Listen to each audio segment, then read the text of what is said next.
তো এখন বাজে হচ্ছে রাত 11:20 আর এখন আমার ছেলে ঘুমিয়ে গেছে, 11টার সময় ঘুমিয়ে গেছে। আমি বাসন টাসনগুলো সব মেজে নিলাম, খেয়ে দিয়ে নিয়ে বাসন টাসন মেজে নিলাম। এইবারে আমি এই চিমনি পরিষ্কার করবো। কবে থেকে করতে আর পাচ্ছি না। আমার ছেলে ঘুমায় না ঠিক মতন, সকালে তো করার টাইমে হয়, দেরি করে ওঠে কাজ বাজ করে, তাই ভেবেছি রাতেই করবো। না রে চিমনিটাই ভালো করে হাওয়া পাস হচ্ছে না, পুরো তেল ভর্তি হয়ে গেছে। সে কবে করেছিলাম তারপর থেকে আর করাই হয়নি। ব্যাপারটা খুলছেই তো না,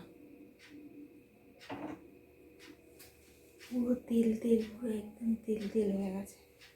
এখন এইটা আমি পরিষ্কার করবো, তাহলে আর পরিষ্কারই করা হবে না। পুরো একদম কবে করেছি পুরো কালো কালো কালো কালো হয়ে গেছে। এইটা এখন খুলে পরিষ্কার করবো, তারপরে গিয়ে শোবো। তো আমি এই যে তাড়াতাড়ি করে খুলে আর পরিষ্কার করা শুরু করে দিলাম। এখন দেখছি আমার ছেলে জেগে গেছে, মানে জেগে গিয়ে টুমটুমার নড়ছে। এবার তাড়াতাড়ি করে একবার করে দেখছি আর এই যে তাড়াতাড়ি করে পরিষ্কার করছি।